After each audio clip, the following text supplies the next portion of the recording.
Nous allons prendre un temps pour pouvoir partager la parole de Dieu ensemble. Pour introduire notre sujet aujourd'hui, je fais régulièrement le tour de ce qui se passe sur Internet. J'aime bien lire des articles et avoir un certain nombre d'informations. Des fois, ça me permet de briller en société. Est-ce que vous avez déjà réfléchi à ce que vous faites dans une journée, tous les temps que vous passez dans une journée, mais rapportez ça au niveau d'une vie? Si vous ne l'avez pas fait, moi je l'ai fait. Et j'ai glané quelques chiffres. Par exemple, nous passons en moyenne 26 ans à dormir. Intéressant. On passe 11 ans et demi à peu près au travail, mis tout bout à bout. Et pas très loin derrière, 11 ans devant la télévision. Intéressant. Intéressant de savoir que, mesdames, vous mettez 136 jours à vous préparer dans la salle de bain. Voilà pourquoi elle est tout le temps prise. Alors que ces messieurs ne mettent que 46 jours. Qui est le plus efficace? Je vous laisse réfléchir. Nous passons à peu près environ 90 jours entiers à bronzer. 33 jours à regarder le foot, n'est-ce pas messieurs? 27 jours à attendre nos trains, 6 mois complets dans juste des files d'attente, 5 mois uniquement à bouder et se plaindre. Est-ce que c'est juste français? Je ne sais pas. Nous passons 366 jours en congé maladie, en moyenne, 125 jours à se raser. Messieurs, pourquoi ça rit? Et à peu près 115 jours de notre vie à rire. Je crois que ça fait partie de quelques moments supplémentaires qu'on peut avoir aujourd'hui, ce qui reste 3 fois moins que dans les années 50.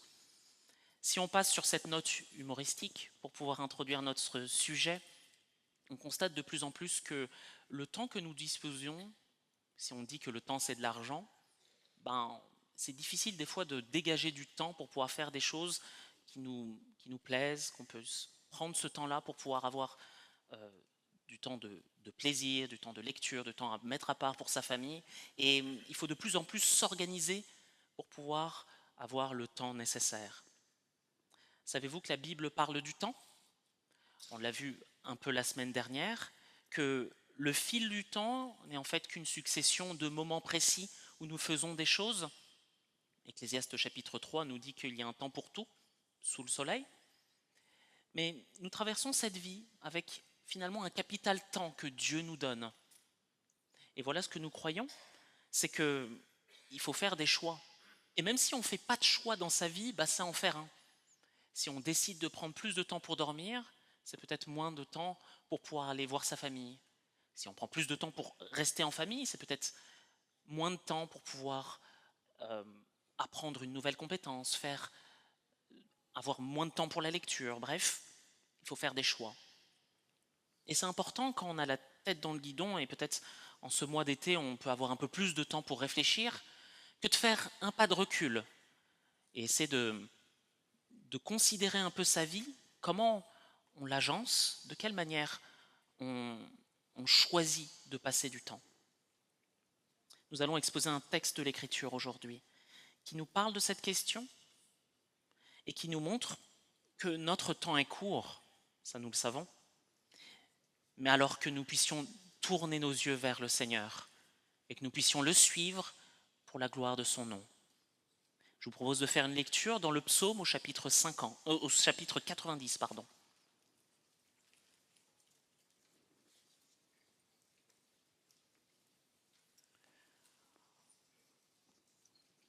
Psaume chapitre 90.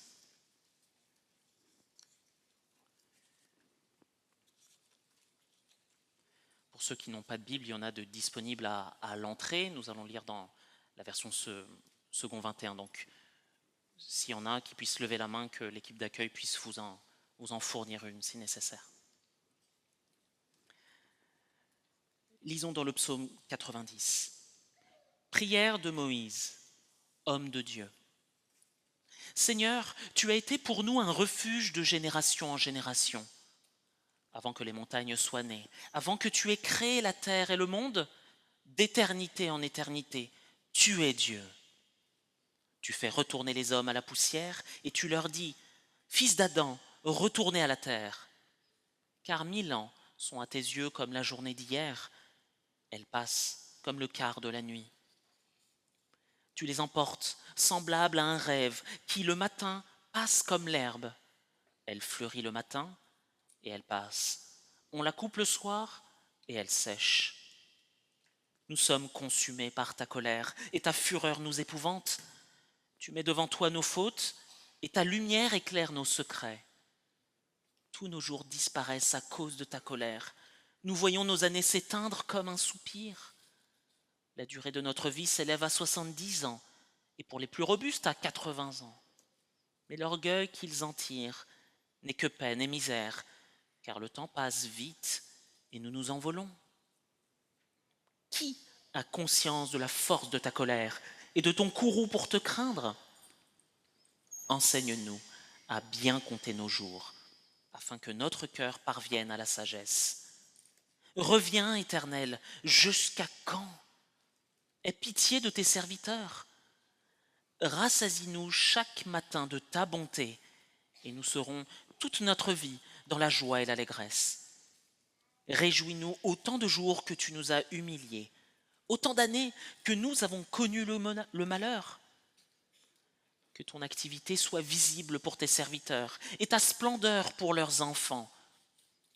Que la grâce de l'Éternel, notre Dieu, soit sur nous. Affermis l'œuvre de nos mains. Oui, affermis l'œuvre de nos mains. Nous prions.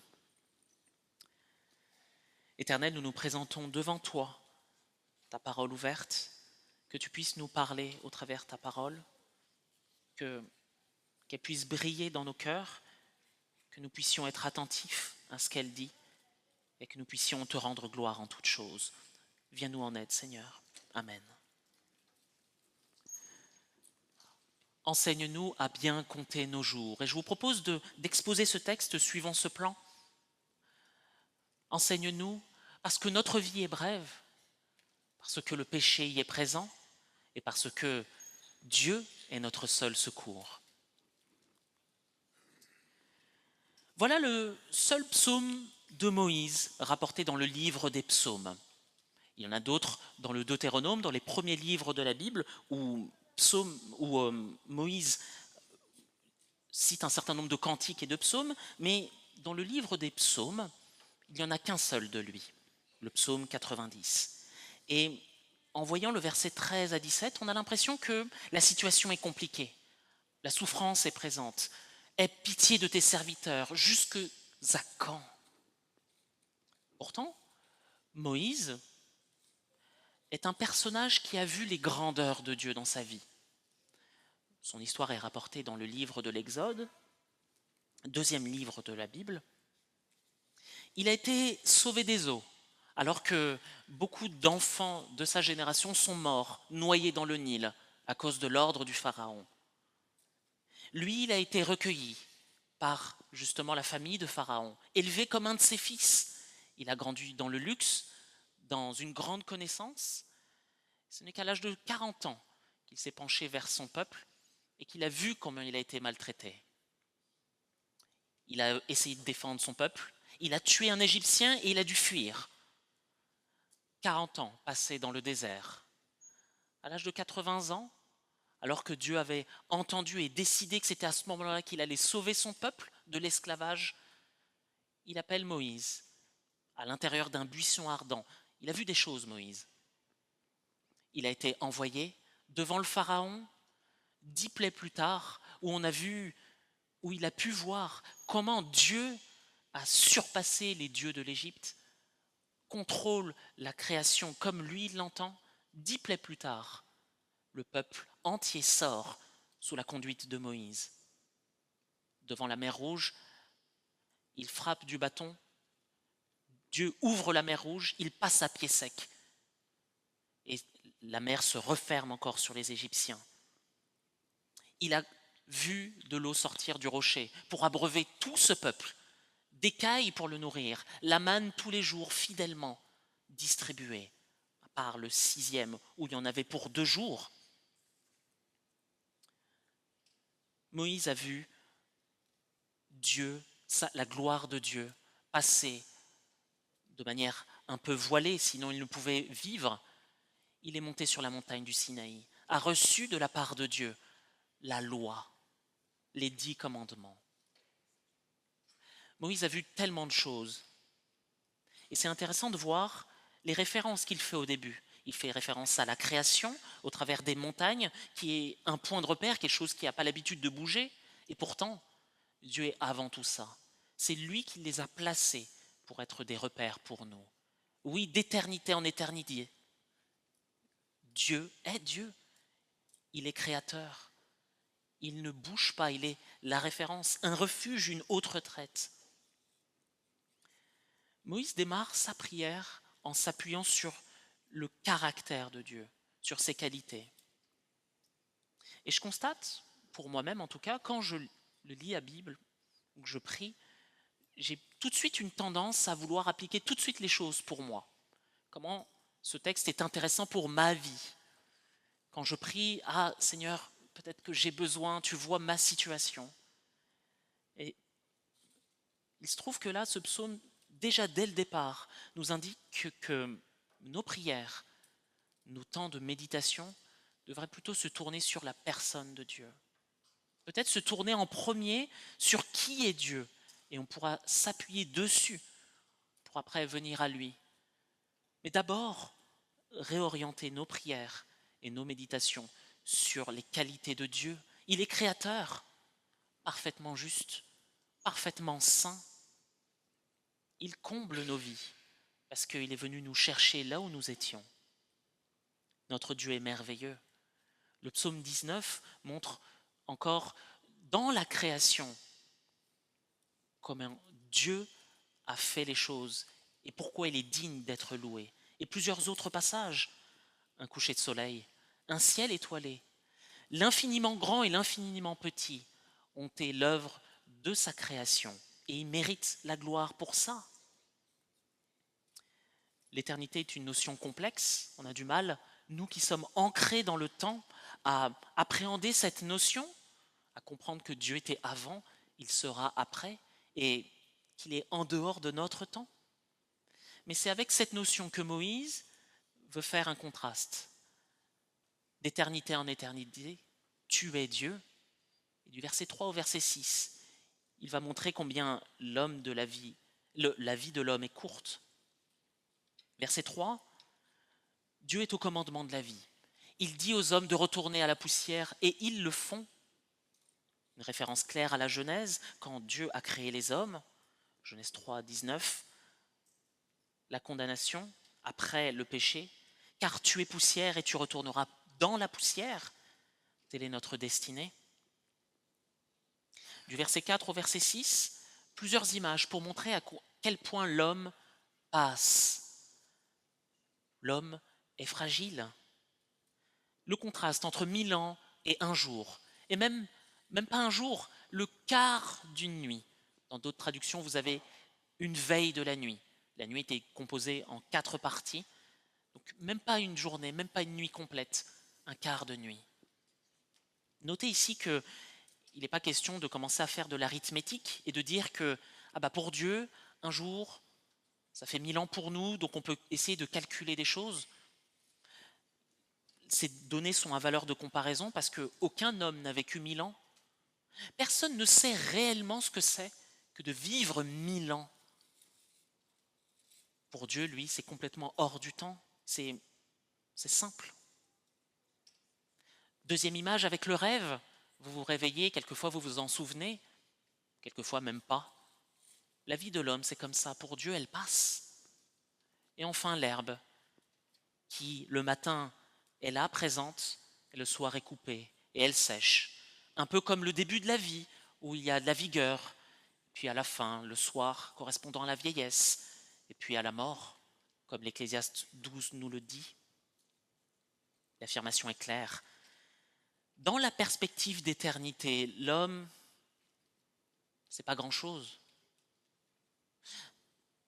En guise d'illustration, on peut penser à ça. On est dans une période estivale et les moustiques peuvent être très présents dans vos déjeuners peut-être ensoleillés autour d'un barbecue. La vie de l'homme, c'est un peu le même contraste que la vie du moustique pour nous. Le moustique vit un mois sous nos latitudes. Imaginez, c'est court pour nous, c'est pas grand-chose. Et puis, la vie du moustique peut être très rapidement interrompue parce que ça nous gêne pendant notre repas. Imaginez. Imaginez juste notre vie peut s'arrêter d'un jour à l'autre. Si on a l'habitude de voir des gens très confiants sur ce qu'ils vont faire, en réalité, nous ne tenons pas le cours de notre vie entre nos mains.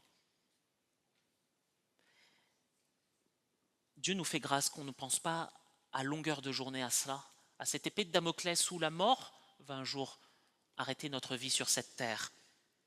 Mais réfléchissons à cela dans nos projets, dans les choses que nous faisons. Si vous restez 1 an à vivre, comment vous allez employer votre temps? Si vous restez 1 mois à vivre, quelles seront vos priorités? Et s'il vous restait 1 jour? Seigneur, enseigne-nous à bien compter nos jours. Nous sommes mortels, nous sommes fragiles, et nous sommes une vapeur qui passe, comme le dit le psaume 39, versets 5 et 6. Éternel, dis-moi quel est le terme de ma vie, quelle est la mesure de mes jours, que je sache combien je suis fragile. Voici, tu as donné à mes jours la largeur de la main, et ma vie est comme un rien devant toi. Oui, tout homme debout n'est qu'un souffle. Et le fait que notre vie soit courte, c'est aussi une conséquence du péché. Le péché est rentré dans ce monde, le péché est rentré dans nos vies.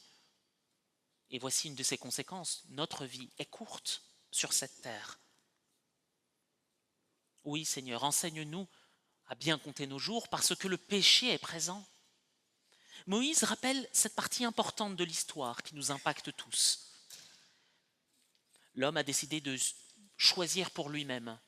Il n'a pas décidé d'écouter Dieu dans le jardin d'Éden. Adam et Ève ont péché.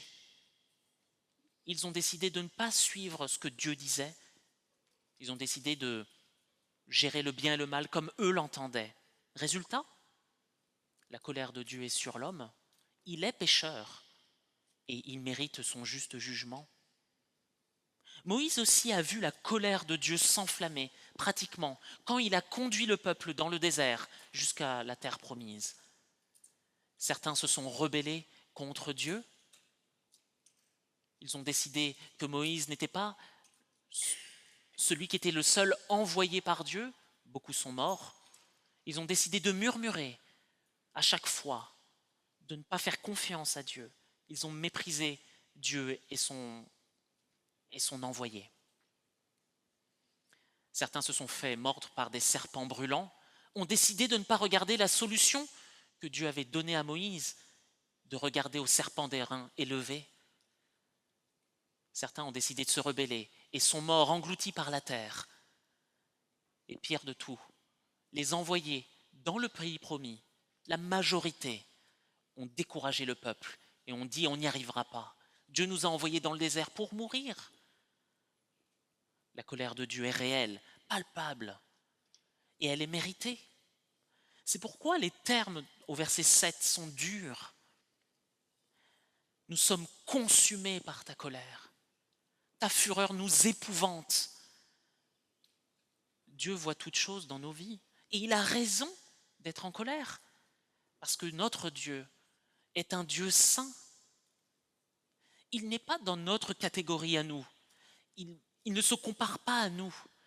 Aucun mal l'a touché.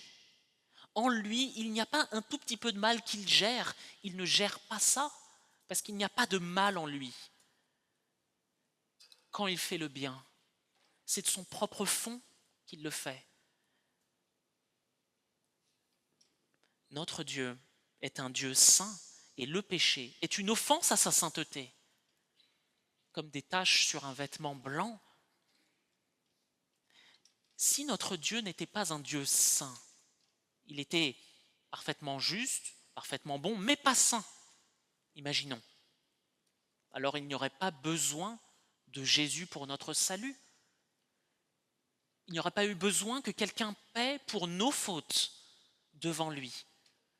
Il aurait juste pu effacer comme ça, comme on efface un tableau. Oh, il efface nos fautes et c'est fini. Mais en cela, sa justice n'aurait pas été satisfaite. Sa sainteté n'aurait pas été respectée. Nous ne pouvons pas nous approcher de Dieu comme cela, parce que nous sommes contaminés par le péché. Quand Jésus, en Matthieu chapitre 6, apprend à ses disciples à prier, il dit « Notre Père qui es aux cieux », c'est l'adresse, à qui nous adressons notre prière. Que dit-il ensuite? Première chose qu'il dit, que ton nom soit sanctifié, que nous reconnaissons dans nos vies que Dieu est à part, il est dans une catégorie à part, que nous le considérions dans nos vies parfaitement saint, pur, parfait, sans péché, que dans nos bouches nous confessons cela et que dans nos actions, dans nos vies, nous reconnaissions Dieu est saint. Le verset 8 est terrible. Nous ne pouvons pas cacher nos péchés devant lui. Nos fautes, c'est comme si c'était en plein jour. Tout ce qu'il y a dans nos vies, tout ce qu'il y a dans mon cœur est exposé devant lui. Vous savez ce qui est exposé devant Dieu aujourd'hui, vous savez ce qu'il y a dans votre cœur. Dieu a raison d'être en colère contre les humains. Nous choisissons facilement des idoles pour le remplacer. Nous nous confions dans l'homme, dans notre propre raison, pour pouvoir déterminer notre chemin. Et au verset 10, voici un effet de la chute. Notre temps sur terre est raccourci, 70, 80 ans. De nos jours, certains poussent un peu plus loin, mais ça ne monte pas au-dessus de beaucoup au regard de l'éternité. Ce passage fait frémir. Notre temps est marqué par le péché, d'où une réflexion sur nos vies. Comment on va gérer ça? Certains décident d'ignorer complètement le péché dans leur vie. Ils décident de vivre comme ça et de ne pas réfléchir à ce qui va se passer demain. La mort comme si elle n'existait pas. On vit, puis peut-être un jour on meurt, et on entend « faut bien mourir de quelque chose, alors faisons ». D'autres essayent de faire du bien dans leur vie, de marquer leur vie par de bonnes actions envers leurs prochains, d'aider les autres. Certains autres font des quêtes spirituelles pour essayer de gagner le paradis. Pour enfoncer le clou, Moïse dit au verset 11, « Qui a conscience de la force de ta colère et de ton courroux pour te craindre ?» L'homme est aveuglé. Il est aveuglé par rapport à cette réalité de la colère de Dieu. Si on percevait réellement la colère de Dieu, alors peut-être qu'on changerait immédiatement. On ne prendrait pas du temps pour réfléchir, pas du temps peut-être pour évaluer les choses, et peut-être que plus tard, on va y considérer, si on percevait la force de sa colère. Personne ne se tourne vers Dieu, si ce n'est Dieu qui lui permet. Romains 3, versets 9 à 18 dit « Que dire donc? Sommes-nous supérieurs aux autres? Pas du tout. En effet, nous avons déjà prouvé que juifs et non-juifs sont tous sous la condamnation du péché. Comme cela est écrit, il n'y a pas de juste, pas même un seul. Aucun n'est intelligent, aucun ne cherche Dieu. Tous se sont détournés. Ensemble, ils se sont pervertis. Il n'y en a aucun qui fasse le bien, pas même un seul. Leur gosier est une tombe ouverte. Ils se servent de leur langue pour tromper. Ils ont sur les lèvres un venin de vipère. Leur bouche est pleine de malédiction et d'amertume. Leurs pieds courent pour verser le sang. La destruction et le malheur marquent leur passage. Ils ne connaissent pas le chemin de la paix. Il n'y a aucune crainte de Dieu devant leurs yeux. Seigneur, enseigne-nous à bien compter nos jours. Nous sommes pécheurs et sans espoir si tu ne t'approches pas de nous. Et tu es venu vers nous. Tu as pourvu à une solution pour qu'à la fois tu sois pleinement considéré comme saint et juste, que ta justice soit satisfaite et que nous soyons sauvés. Et cette solution, c'est en Jésus. Enseigne-nous, parce que Dieu est notre seul secours. La requête de Moïse, alors que le peuple est en difficulté, au verset 12, c'est que Dieu soit notre maître, notre enseignant. C'est que ça soit lui qui nous explique comment faire dans nos vies, quelles sont les priorités pour gérer notre temps, que nous puissions avoir la sagesse, sa sagesse et pas la nôtre, qui pénètre dans nos cœurs pour comprendre que notre vie est courte et que notre temps puisse être employé à le servir. Au verset 13, la formule « jusqu'à quand » montre la souffrance qui était présente, où Moïse demande « jusqu'à quand, quel va être le terme de cette souffrance ?» Nous avons besoin que Dieu nous soit favorable, que Dieu revienne vers nous, ou plutôt que nous tournons les yeux vers lui, pendant que nous sommes vivants, pendant que nous sommes sur cette terre, que nous puissions nous tourner vers Dieu. Il se laisse encore trouver. C'est en nous tournant vers lui que nous pouvons avoir du secours, que la crainte de son nom, c'est-à-dire le respect de qui il est, le profond respect, non pas la peur, mais le profond respect pour qui il est, grandisse en nous. Psaume 51, verset 8 nous dit « Mais tu veux que la vérité soit au fond du cœur, fais donc pénétrer la sagesse au-dedans de moi. » Lui seul peut le faire. Et Moïse le sait bien. C'est pourquoi il se tourne vers lui.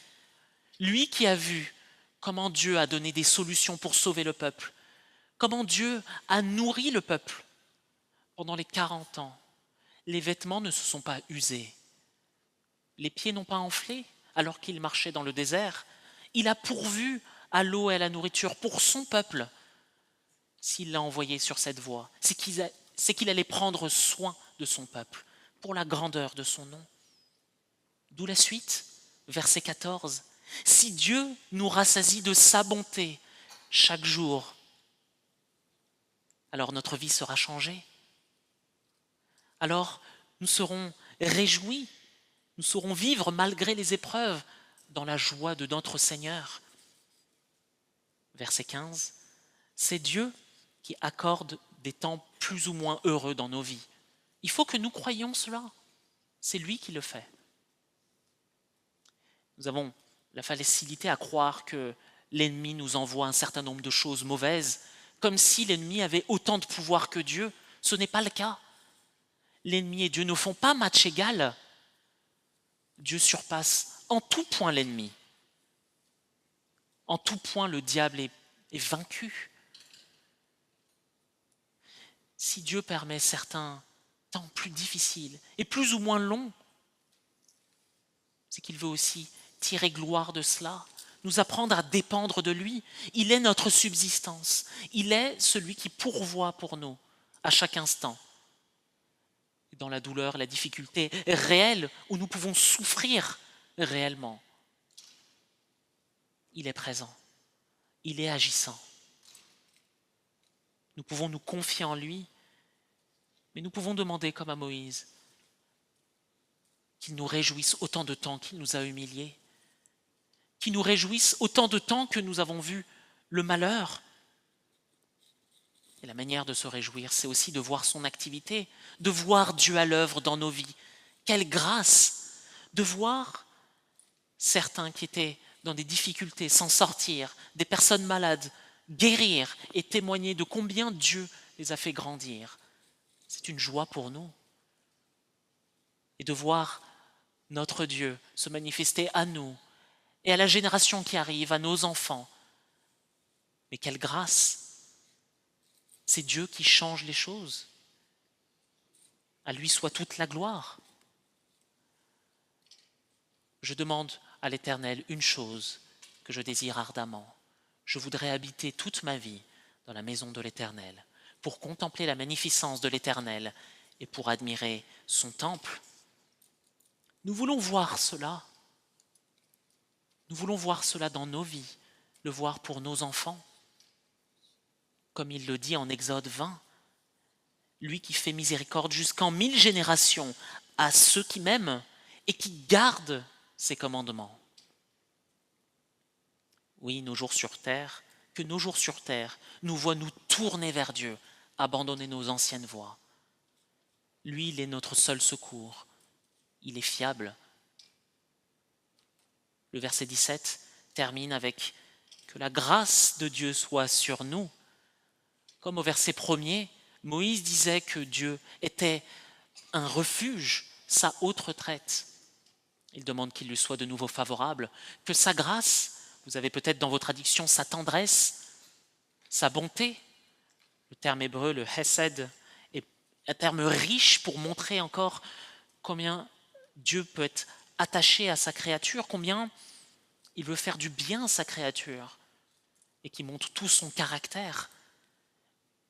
Oui, que sa grâce demeure sur nous, qu'il ne se détourne pas de nous alors qu'il nous console, alors que nous nous tournons vers lui et que nous cherchons un secours en sa personne. Moïse termine avec l'œuvre de nos mains. C'est un peu étrange de terminer ainsi. En effet, on se tourne vers la personne de Dieu et d'un coup on dit que nos œuvres puissent être affermies, qu'elles demeurent.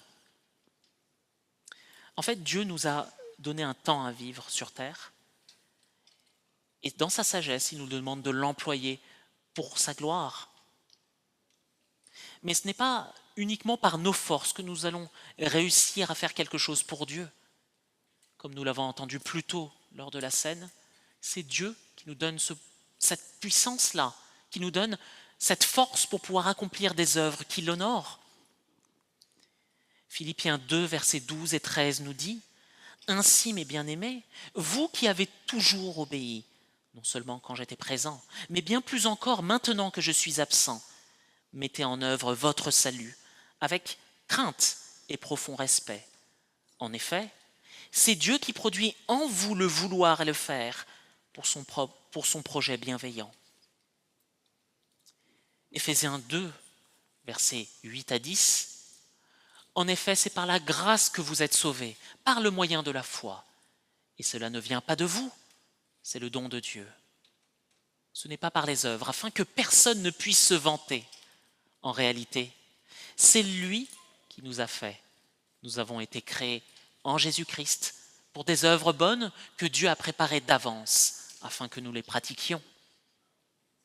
Dans sa sagesse, Dieu donne du sens à nos œuvres parce que nous le servons maintenant. Nous ne le servons pas seuls par nos forces. Si nous travaillons à notre salut, c'est parce que lui pourvoit pour nous. Il nous donne le vouloir et le faire.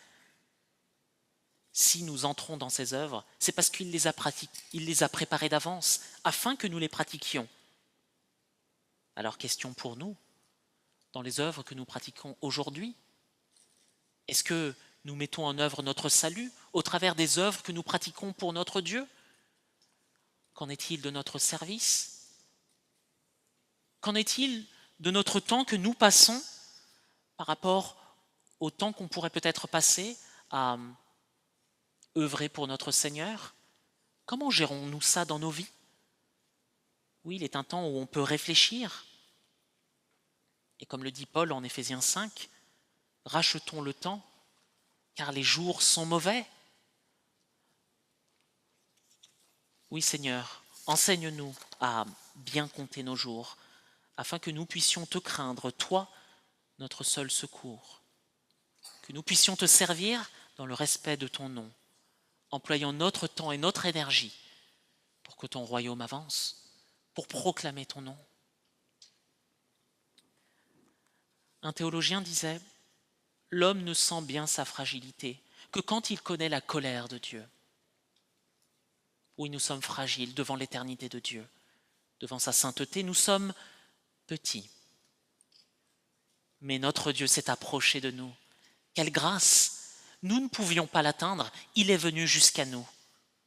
Il se préoccupe de ce que nous faisons parce qu'il nous a donné la solution pour pouvoir demeurer avec lui. Moïse lui-même avait conscience que ce n'était pas lui qui était la solution pour cela, mais qu'il y avait besoin d'un prophète plus grand que lui. Et il est venu, Dieu lui-même s'est déplacé en la personne de Jésus-Christ à marcher sur cette terre, la vie qu'aucun d'entre nous, que moi je ne pouvais pas vivre. Il a été accusé injustement, a porté mes fautes, a porté nos fautes, et est mort sur cette croix à Golgotha. Il est ressuscité. La mort ne pouvait pas le garder captif, il est ressuscité. Il est maintenant à la droite de Dieu, intercédant pour nous. Si tu as fait ce choix de suivre Dieu, de ne pas employer ton temps pour toi-même, de ne pas essayer de régler le problème du péché par toi-même, mais de faire confiance pleinement à Dieu pour cela. Oui, Jésus intercède pour nous. Il nous prépare une place. Il revient bientôt, alors que nous puissions employer notre temps à le servir. À lui seul soit la gloire. Nous prions.